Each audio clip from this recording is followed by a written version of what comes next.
The weakness has never ever been in the Quran. Never, never. People question it. Subhanallah, people even question that. They say, how comes in the Sahaba time, like if you look in the time of the Sahaba, radiallahu anhum ajma'in, they, according to a hadith of Bukhari, there was 30 different companions passing by a village, and there was a person that was bitten by a snake, and they said, Hal minkum min raqin, is there anyone that can cure someone from snake poison? So the Sahaba said, okay, if you do this, what will you give us?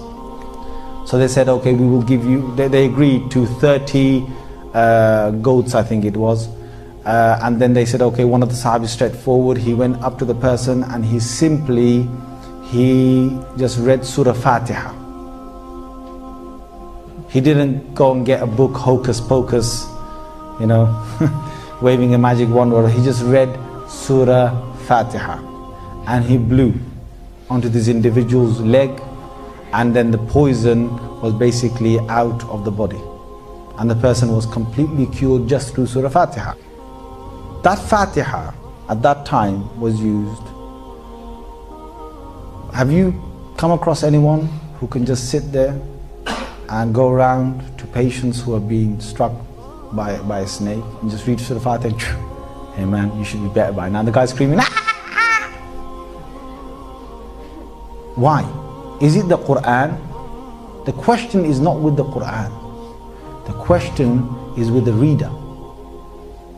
And I'm telling you today, there are people in the world, that just through Surah Fatiha, they can cure, just like, and it's not they cure. I mean, obviously there are sabab, there are means. Allah subhanahu wa ta'ala will bring that cure about just through Surah Fatiha. And there are people still alive in this world today, but they're very rare. Most of us would probably need a lot more to read than that, just to get that cure to come about. The cure, we don't bring the cure, obviously Allah brings the cure, it's His words of the Holy Quran.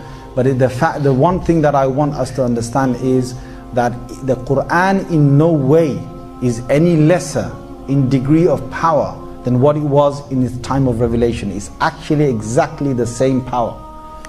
But the power of the Quran, when it comes to ruqya, when you want to blow onto someone because they are affected by something, the power of the Quran is contingent upon the nature of the body that reads it. See, the body that reads it, it depends on the a'mal and the good action that the body does, and the purity of the heart.